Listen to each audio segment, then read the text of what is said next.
Africains, Africaines, bonjour. Ivoiriens, Ivoiriennes, bonjour. Nous sommes aujourd'hui 27 octobre 2020 et l'heure est vraiment grave. Il y a Frantz Fanon qui a dit, je vais résumer, chaque génération a une mission et il incombe à chaque génération, je fais du paraphrasage, je paraphrase, ce n'est pas les mots exacts. Chaque génération a une mission et il importe à chaque génération soit de la trahir ou de l'accomplir. Moi et vous qui me suivez, nous sommes ceux de cette génération-là qui va remplir sa mission. Nous ne serons pas la honte de notre génération. Vous qui me suivez, nous avons les mêmes façons de voir. Nous sommes faits du même moule. Et nous avons décidé de ne pas être parmi ceux qui vont être la honte de leur génération. Le 15 juin 2017, j'avais fait une vidéo à laquelle j'avais donné le titre « La symbolique du balai ». Je vous préviens que cette vidéo va être longue. Je vous préviens en même temps. Parce que je vais vous présenter une vidéo de 30 minutes, sans compter la petite introduction que je vais faire moi-même. Donc on va tourner autour de 40-50 minutes. Je suis désolé pour ceux qui ont les passes, qui ne peuvent pas suivre. Franchement, je suis désolé. Ainsi donc, le 15 juin 2017, suite à une photo que j'ai vue passer sur les réseaux sociaux, qui présentait des Français, des soldats français qui étaient dans un trou avec des lingots d'or. Ça m'avait choqué. J'avais déjà vu cette image-là passer. C'était la 3e fois que je la voyais. Mais ce jour-là, je ne sais pas ce qui s'est passé dans les astres. Mais cette image m'a dérangé jusqu'au plus profond de mon âme. Et sur le champ, j'ai décidé de faire une vidéo. C'est à partir de cette date, du 15 juin 2017, que plusieurs d'entre vous ont appris à me connaître. Et c'est à ce moment-là que j'ai pris sur moi le combat de nous. Je vais vous montrer, j'ai encore mon balai. C'est le même balai là que j'avais utilisé. Je vais me faire juste 2 minutes. Et j'avais dit dans cette vidéo, comme le balai, que si on n'était pas unis, c'était facile de nous briser un à un. Et j'avais montré comme ça. J'avais donné l'exemple. J'ai dit, regardez un balai, une brindille de balai qu'on prend toute seule. C'est facile à casser. C'est cette vidéo qui m'avait révélé au monde, on va dire. Et j'avais dit que si on était unis en Côte d'Ivoire, la rébellion n'allait pas réussir à briser notre pays. Parce qu'on était chacun de son côté, chacun dans son parti politique, chacun dans son ethnie, chacun dans sa religion. On n'avait pas encore à l'époque la notion de pays ou de nation. Et que c'était facile de briser une brindille toute seule. Et après avoir donné ces exemples, j'avais dit qu'une brindille a beau être grosse, a beau être forte, solide, elle est facile à briser comme ça. Mais un balai pris ensemble, on n'était pas capable de le briser. Regardez. Vous voyez? Vous voyez? On ne peut pas casser un balai pris dans son ensemble, ce n'est pas possible. On a beau le tordre dans tous les sens, on n'est pas capable de casser un balai. Parce qu'un balai, c'est un ensemble de brindilles. L'inspiration était venue ce jour-là, comme ça. Vous voyez, malgré tous les efforts que je déploie, je ne suis pas capable de casser le balai. Mais une brindille, on en fait une bouchée. Et j'avais dit que à l'intérieur de nos pays, soyons des balais. Et à l'intérieur de l'Afrique, que chaque pays soit une brindille de balai pour qu'on ne puisse pas casser l'Afrique, même si on la tord dans tous les sens.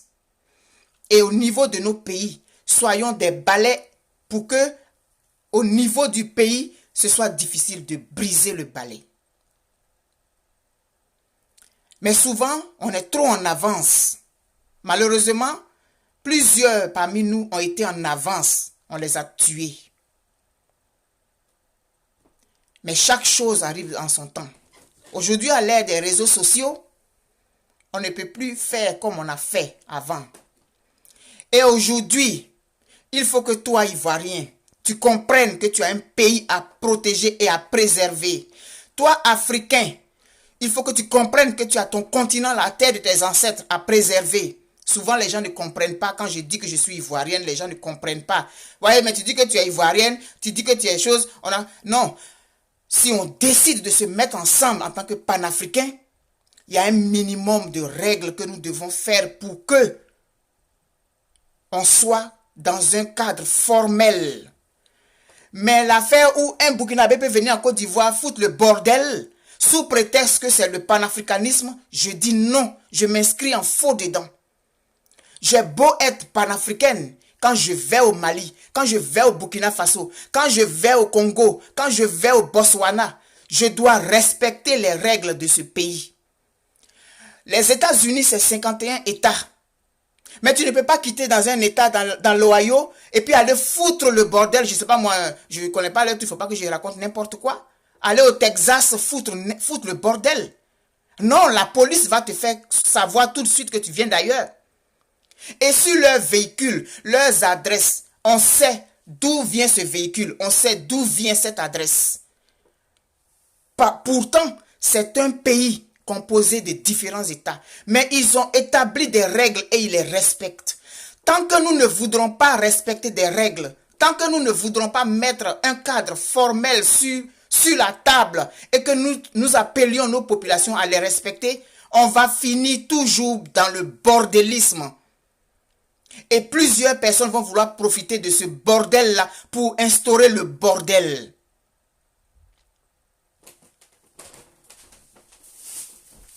Je reviens encore avec cette symbolique du balai.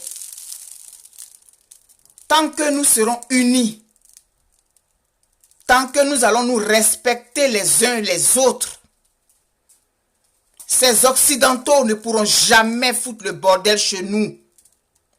Parce qu'ils profitent de nos divisions. Dans tous les pays du monde, tous les peuples ont des divisions internes.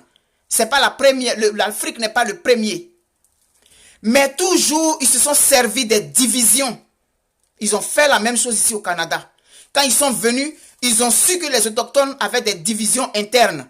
Ils ont utilisé ces divisions et ils les ont montées les uns contre les autres pour pouvoir s'installer. Aujourd'hui, demandez-moi où se trouve le peuple autochtone du Canada. Il ne s'appelle même pas Canadien. Le peuple autochtone du Canada est dans les réserves. Parce qu'ils se sont laissés diviser. Même s'ils avaient leur division, même dans les familles, il y a des frères qui sont divisés. À plus forte raison, à l'étendue d'un territoire national. Alors cette symbolique, elle est plus que jamais d'actualité. Cette symbolique du balai, il y a 3 ans que je l'avais faite cette vidéo. Elle est plus que jamais d'actualité aujourd'hui. Respectons-nous dans la jungle, ce qu'on appelle la jungle, et que les gens ont donné, à qui les gens ont donné une mauvaise définition. Dans la jungle, il y a des règles. La nature, elle respecte les règles qu'elle s'est imposées. Et nous qui sommes les êtres humains, nous ne sommes pas capables de respecter les règles que nous nous imposons. Nous ne sommes pas capables de nous respecter les uns les autres. Pourtant, les animaux, ils le font.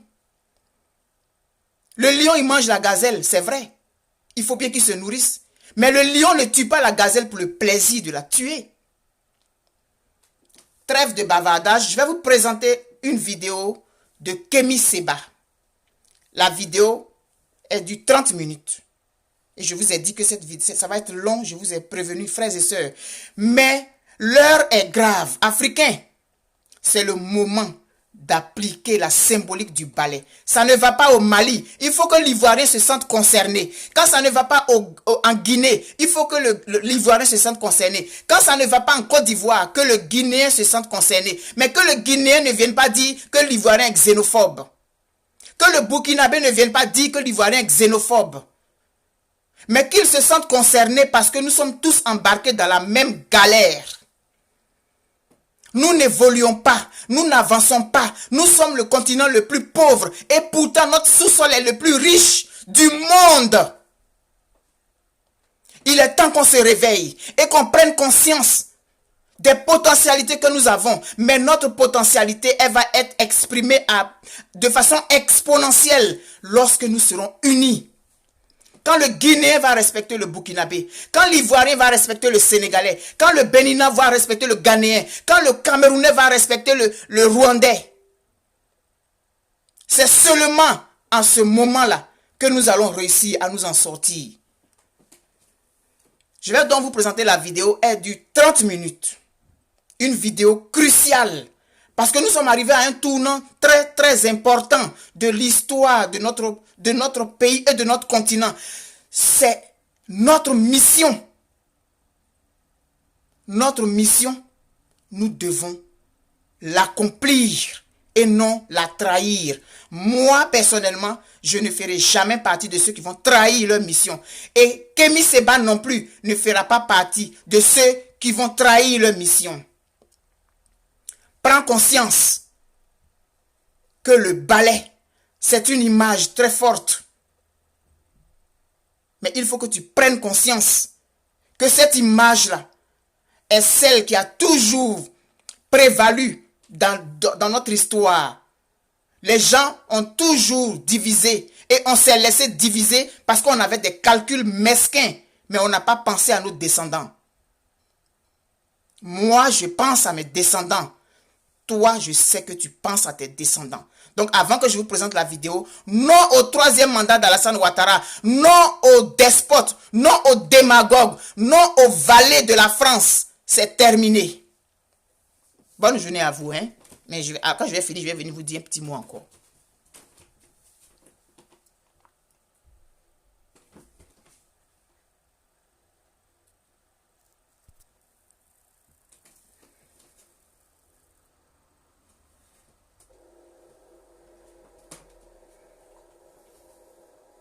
Que la paix soit sur vous. C'est avec honneur, gravité et compréhension des enjeux historiques que notre peuple traverse que je m'adresse à vous tous aujourd'hui. Je vais vous laisser le temps de vous connecter et nous allons rentrer dans le vif du sujet. Est-ce que vous entendez bien la voix? Qui, je vous le dis de manière très claire, très simple, est l'allocution la plus importante de mon existence politique et de mon combat depuis 20 ans. Et vous allez très rapidement comprendre le pourquoi du comment. Est-ce que vous entendez? Très rapidement, quelques instants, et nous allons commencer. Le son est bon? Très bien. Connectez-vous. Très bien. Voilà. Nous pouvons donc rentrer dans le vif du sujet. Comme vous le savez tous, parce qu'on a tous des yeux et un cœur pour voir, l'Afrique traverse aujourd'hui une crise sans précédent. Une crise en ce qui concerne la malgouvernance. Une crise en ce qui concerne la corruption. Une crise en ce qui concerne le viol des constitutions. Une crise en ce qui concerne le non-respect des volontés du peuple. La démocratie, demos kratein, normalement c'est le pouvoir au peuple. Mais en Afrique, la démocratie est égale surtout au pouvoir aux mains d'une élite qui est dans le népotisme, qui est dans la corruption, qui est dans le mépris des classes populaires qui sont censées administrer, diriger et protéger. Je vous tiens ce discours aujourd'hui en direct d'un pays où j'étais normalement interdit d'entrer.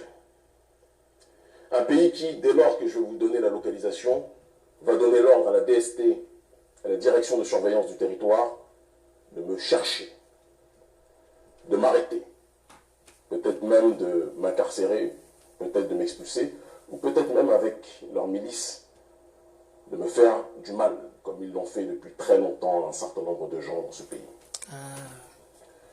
Certains me diront que j'aurais pu rester à Cotonou, siroter mon bissap, continuer mes activités,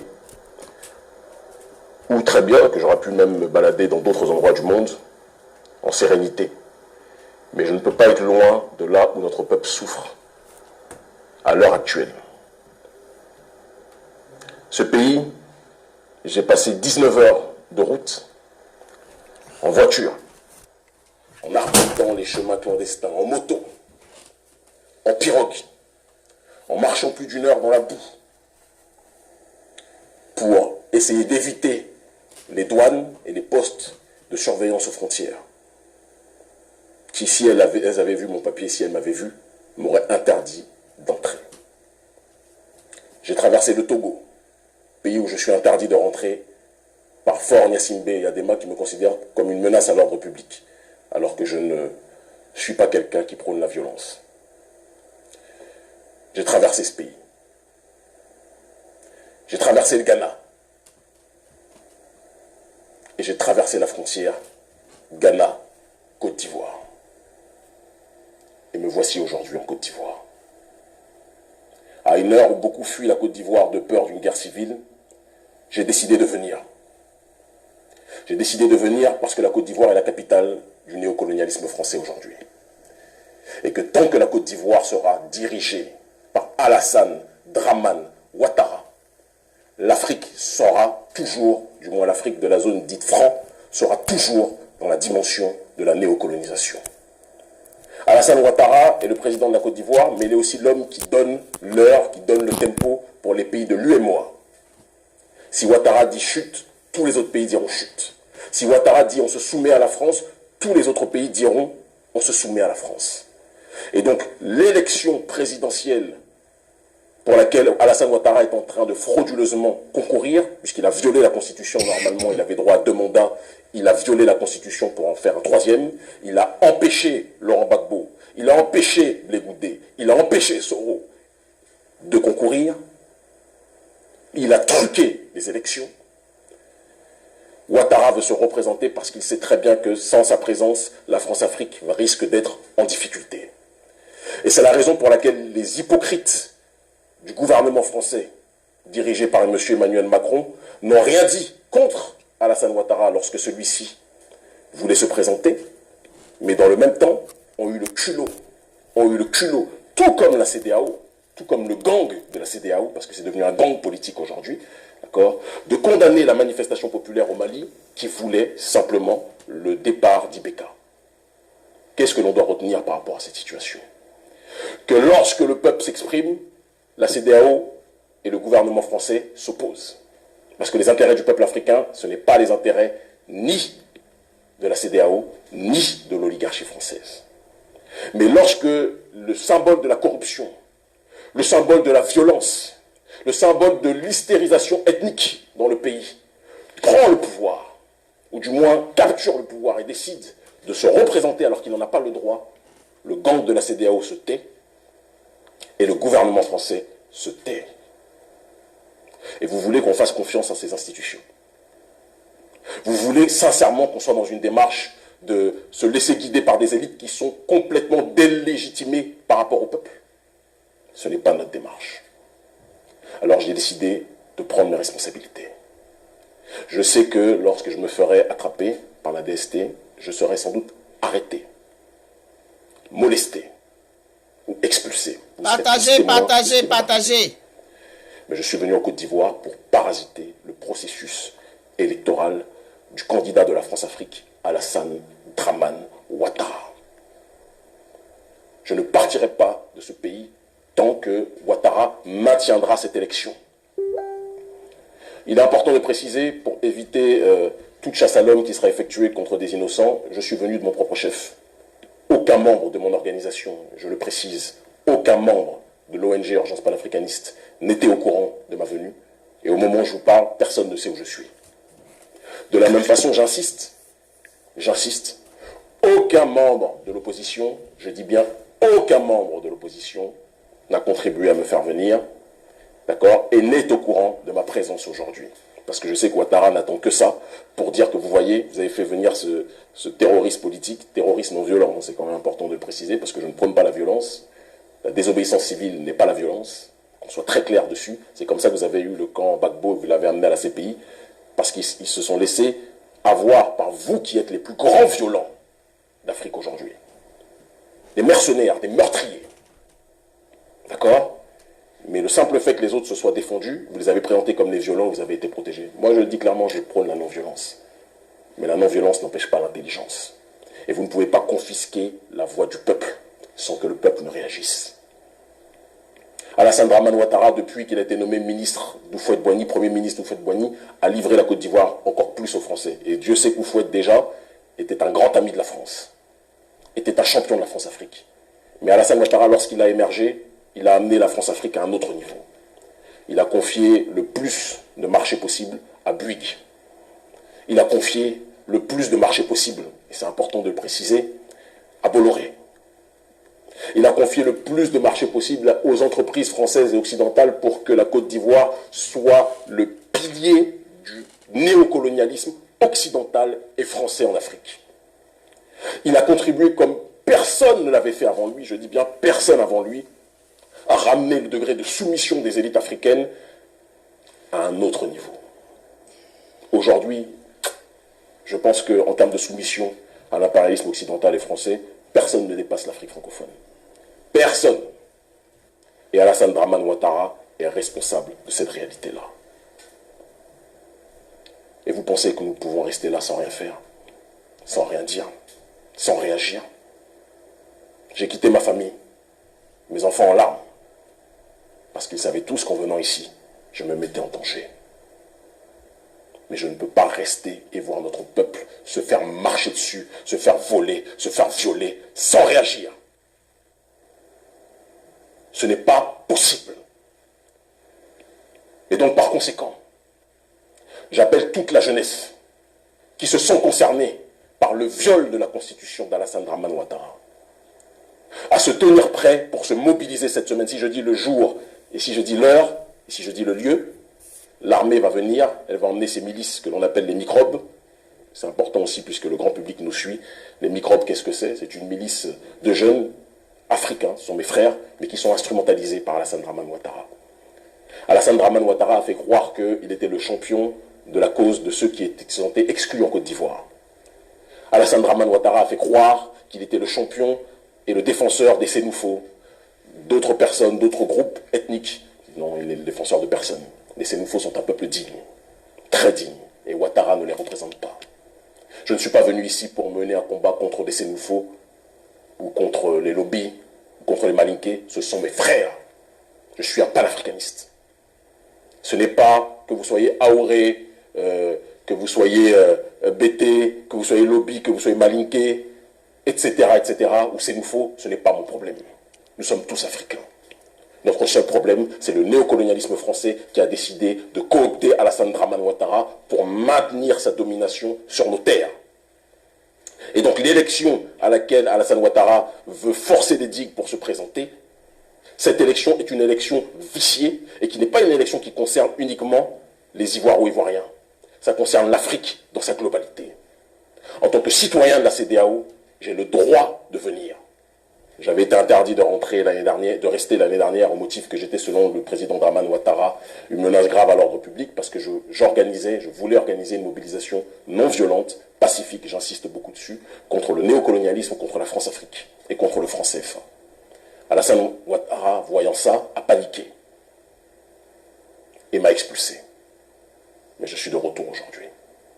J'appelle toute la jeunesse ivoirienne à se mobiliser, à se tenir prêt, à rencontrer tous les partis qui sont opposés, toutes les structures qui sont opposées à Alassane Ouattara, pour se tenir prêt pour une mobilisation, j'insiste dessus, pacifique. Parce que les violents, c'est eux, ce n'est pas nous. Nous ne sommes pas violents. Les va-t-en-guerre de Facebook qui n'ont jamais tenu une arme, qui vous parlent de révolution mais qui ne sont pas capables d'être sur le terrain, qui sont toujours loin du danger, on les connaît.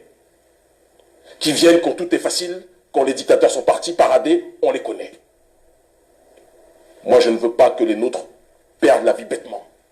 Mais je dis, mobilisons-nous pacifiquement, énergiquement, civiquement, contre le régime Ouattara, parce que le régime Ouattara, ça sera la domination française pendant encore 5 ans. Partagez, partagez. Nous ne pouvons plus accepter cela. Nous ne pouvons plus tolérer cela. Et si on doit m'arrêter, si on doit me tuer, si on doit me molester pour ça, j'accepte le prix à payer. Parce que ce combat que nous menons, nous ne le menons pas pour nous, mais nous le menons pour que nos futures générations puissent bénéficier du principe minimum et vital universel de souveraineté. Partagez, partagez, partagez, s'il vous plaît. De souveraineté du peuple. Et non pas des élites. Parce que les élites, si elles ne sont pas là pour servir le peuple, ne sont que distraction, corruption et autodestruction. Et donc que toute la jeunesse ivoirienne se tienne près des partis politiques, de tous les partis qui sont opposés à Alassane Ouattara. Le bruit à oreille, le bouche à oreille, excusez-moi, le bouche à oreille va circuler. Et avant samedi, s'il plaît à Dieu, si les ancêtres nous le permettent, parce que nous nous battons pour les honorer, nous agirons pour parasiter ce processus électoral vicié. J'insiste, sans violence, parce que nous ne sommes pas des violents. Il ne s'agit pas, certains me parlent de coup d'État, non, il ne s'agit pas de ça. Le coup d'État, c'est Alassane Dramane Ouattara qui l'a effectué. C'est Alassane Dramane Ouattara qui l'a effectué. Quand il interdit Laurent Gbagbo, qu'il a envoyé à la CPI gratuitement de se présenter. Qui est-ce qui fait un coup d'État? Quand il interdit Blé Goudé de se présenter. Qui est-ce qui fait un coup d'État? Quand il interdit Guillaume Soro, certains vont me dire dans la galaxie patriotique, oui, mais Guillaume Soro par-ci, Guillaume Soro par-là. Guillaume Soro aujourd'hui est contre Ouattara. Moi, tous ceux qui sont contre Ouattara sont mes frères. Je n'ai pas besoin de leur parler pour ça. Tous ceux qui sont contre Ouattara sont mes frères. Et je remercie Ouattara pour une chose. Il a permis ça. Il a permis que tous les compteurs soient remis à plus ou moins zéro et que nous nous organisions tous, nous nous unissions tous contre Ouattara. Et donc j'appelle toutes les forces d'opposition à donner de leur personne pour se mobiliser pacifiquement contre le régime Ouattara une dernière fois. Nous devons le faire. Ce n'est pas une lutte ivoiro-ivoirienne, c'est une lutte de libération contre la France-Afrique. Et Alassane Ouattara est le dernier maillon de cette France-Afrique, le plus grand, le plus puissant. Il est à la France-Afrique ce que le Real Madrid est à la Ligue des Champions. Personne ne le bat en nombre de coupes victorieuses. Personne. Un homme qui n'a pas honte de pouvoir envoyer des milices armées de machettes assassiner ses propres concitoyens. Vous pensez que c'est quelqu'un qui peut faire avancer l'Afrique? Un homme qui se dit prêt, s'il le faut, à brûler le pays, et il l'a déjà fait. Au début des années 2010, à brûler le pays pour maintenir sa domination. Vous pensez sincèrement que cet homme-là peut faire avancer l'Afrique? Un homme qui est prêt à tout pour maintenir le franc CFA et la domination française en Afrique, de la zone dite entre guillemets francophone. Ça aussi c'est un terme qu'il faudra changer tôt ou tard. Vous pensez que c'est sincèrement quelqu'un qui peut faire avancer l'Afrique?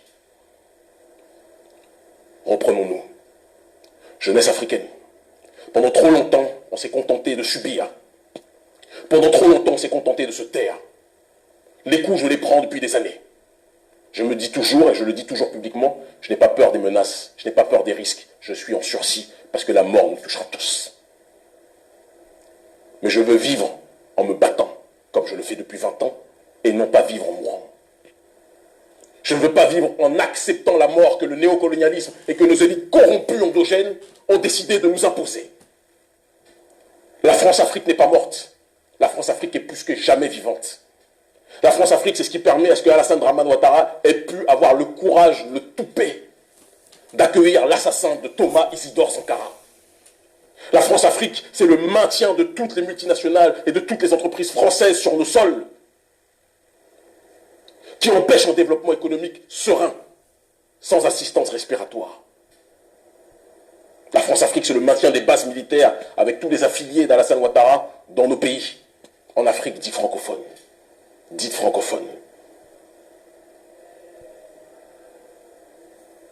C'est notre devoir à tous de nous mobiliser. C'est notre devoir à tous de nous tenir prêts.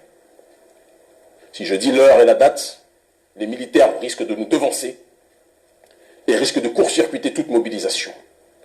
Mais une chose est certaine, je vais m'arranger pour que toutes les forces d'opposition reçoivent le message, reçoivent le mot, et que nous puissions agir tel un seul homme, pacifiquement, civiquement, contre le néocolonialisme français. C'est le néocolonialisme, c'est de néocolonialisme dont il s'agit. Rien d'autre. Nous ne pouvons plus continuer à voir notre peuple se faire tirer dessus.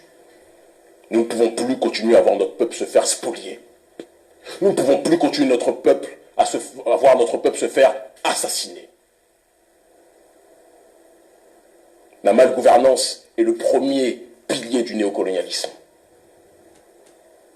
Et c'est pour ça que j'ai dit dans mon allocution que je parlais de la Côte d'Ivoire, mais que je parlais aussi des autres pays, la Guinée-Conakry, avec l'assassin Alpha Condé, qui, comme Alassane Dramane Ouattara, exacerbe les tensions ethniques et a violé la Constitution pour se présenter une troisième fois, quitte à assassiner son propre peuple.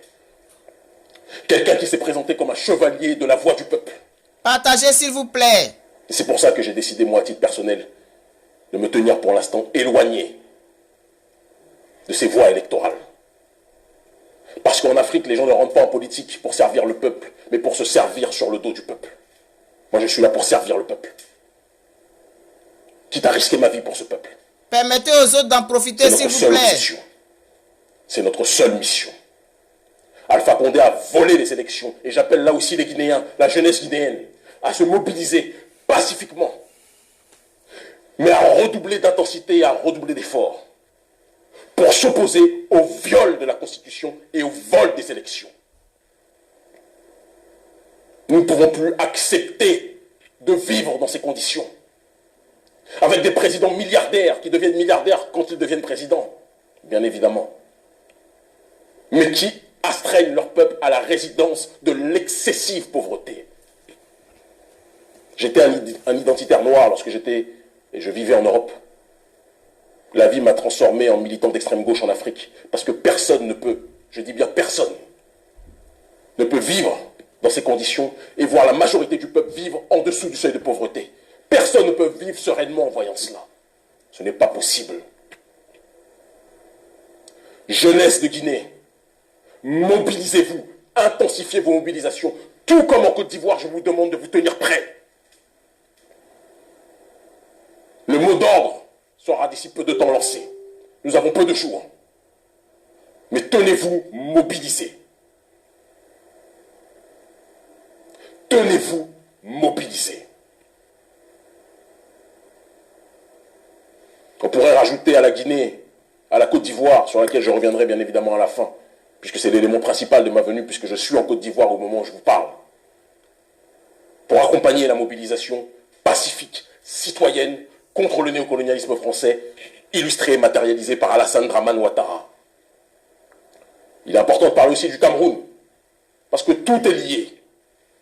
Le Cameroun, pays où il y a plus de militaires qui sont présents pour protéger le président de la République que pour protéger la population. Pays qui a laissé s'envenimer des tensions à l'intérieur de sa nation, d'accord, mais qui se moque de ces tensions. Sa seule préoccupation, c'est que la dictature puisse continuer à bien se porter. Pendant combien de temps va-t-on accepter d'avoir des présidents qui mobilisent l'armée uniquement pour leurs intérêts, mais pas pour les intérêts du peuple? À tous les militaires africains, n'oubliez jamais que le plus grand d'entre nous, et le plus grand d'entre vous, pas Alassane Ouattara, excusez-moi, Thomas Isidore Sankara, était un militaire. Faisait partie des corps constitués. Mais il a donné sa vie pour que l'Afrique puisse se réveiller. Pour que l'Afrique puisse se retrouver. C'est notre devoir à tous. C'est notre devoir à tous. Militaires africains, mobilisez-vous contre le viol des constitutions. L'histoire vous demandera des comptes. L'histoire vous demandera des comptes.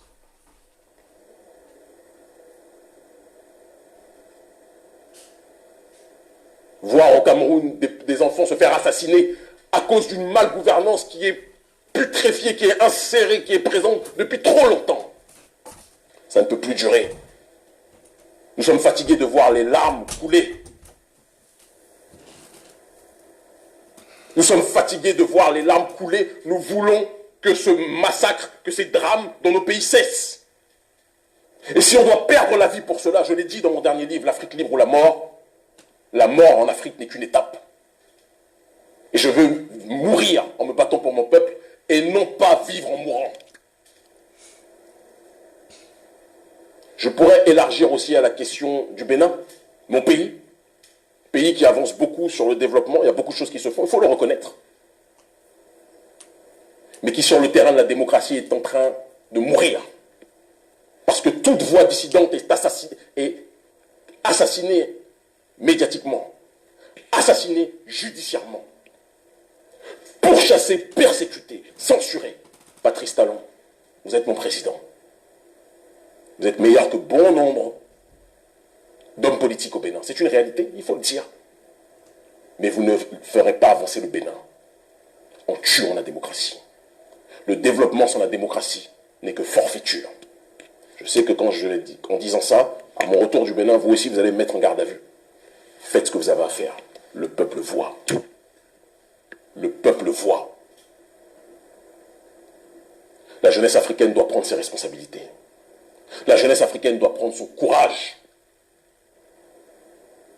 Comme en Angola, que je salue, où le peuple se lève contre le camp du président, João Lourenço, à cause, encore une fois, de la malgouvernance, de la corruption.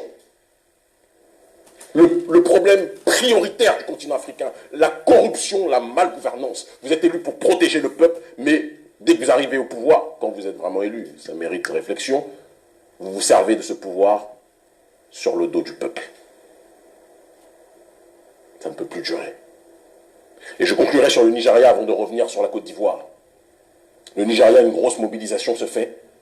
Et je passe une salutation à mon ami, à mon frère, le fils de Fela Kuti, Shehu Kuti. Mais je précise une chose. Tout le monde sait que depuis des années, la SARS est une milice criminelle qui persécute le peuple. Et Buhari, depuis Fela Kuti, est quelqu'un qui a causé des problèmes à tous ceux qui voulaient la liberté dans leur pays. Et donc ce qui se passe là est légitime.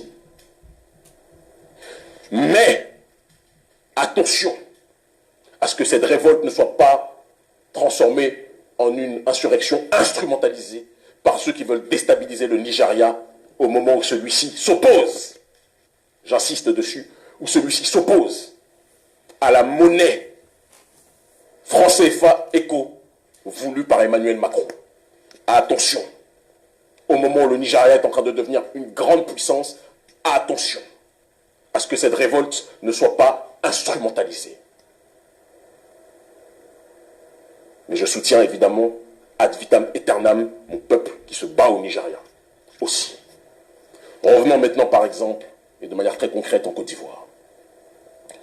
Il y a aujourd'hui des partis d'opposition, et je m'adresse à vous, chacun d'entre vous avait votre agenda, chacun d'entre vous avait vos objectifs, chacun d'entre vous avait vos finalités, avait vos projets politiques. Mais il faut mettre nos désaccords de côté. Notre seul accord aujourd'hui, c'est que Ouattara ne peut pas se représenter. Pas dans ces conditions. Et il n'en a plus le droit selon la Constitution qu'il ne cesse de violer. Nous devons mettre de côté nos désaccords. Ouattara est le problème de tous les Africains, pas le problème uniquement des Ivoiriens. Ouattara est le problème, n'est pas un problème pour les Bétés, pour les Baoulés ou je ne sais trop quoi. Non, Ouattara doit être le problème pour tout le monde, y compris pour le digne, courageux, honorable peuple sénoufo. Ouattara ne vous rend pas service. Il se sert de la souffrance réelle qui existe parmi une partie du peuple qui a été ostracisée pendant longtemps. On doit avoir le courage de le dire. Mais ce n'est pas les intérêts de ce peuple-là qu'il sert. Il sert les intérêts de l'oligarchie française. Nous devons stopper ça. Nous devons cesser ça. Quitte à en perdre la vie s'il faut pour cela. Tenez-vous prêts. Tenez-vous connectés. Avant samedi, en Côte d'Ivoire, une mobilisation plus que jamais pacifique, citoyenne, aura lieu.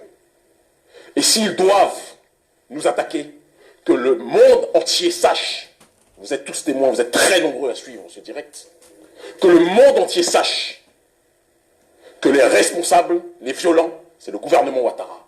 Nous ne sommes pas violents. Nous pourrions l'être, ils ne sont pas plus forts que nous. Mais celui qui est violent à l'échelle géopolitique est celui qui a perdu. Vous avez eu mon aîné Gbagbo lorsqu'il s'est défendu, vous avez eu aussi le général Blé-Goudé, vous n'aurez pas Kémy Séba.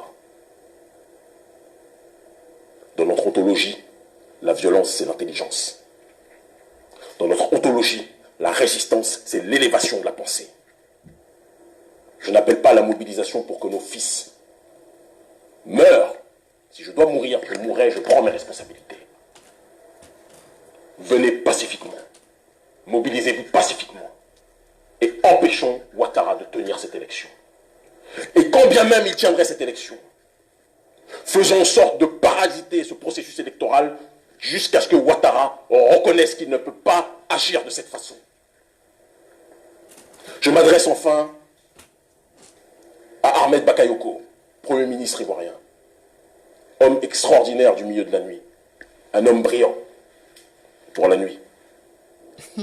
Mais pour le jour, mon très cher frère, ce que tu fais à ton peuple ne va pas. Engager des milices, comme tu le fais avec ce que l'on appelle les microbes, pour assassiner ton propre peuple, ça ne va pas, mon frère. Quitte ce bateau avant qu'il soit trop tard. Quitte ce bateau avant qu'il ne soit trop tard. Ahmed, tu es aimé par beaucoup de gens du milieu du showbiz africain. Beaucoup de gens vendent tes qualités, ton cœur, etc. Applique ton cœur aussi en politique. Quitte Draman. Quitte Draman.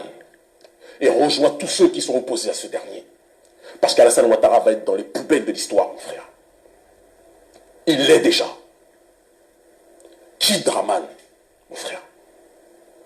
Je te le demande. Je te parle ainsi, grand frère. Quitte Draman. Jeunesse ivoirienne, jeunesse panafricaniste, où que vous soyez, mobilisons-nous contre la malgouvernance, contre nos dictateurs qui violent les troisièmes mandats, qui violent les constitutions, qui imposent un troisième mandat, excusez-moi, et imposons-nous contre le néocolonialisme français. L'Afrique libre ou la mort, nous vaincrons. Et je le dis et je le répète, je suis prêt à mourir si c'est le prix à payer. Nous mourrons tous, mais mourrons pour notre dignité. Ils finiront par comprendre. Le rendez-vous est pris. Tenez-vous connectés dans les heures à venir.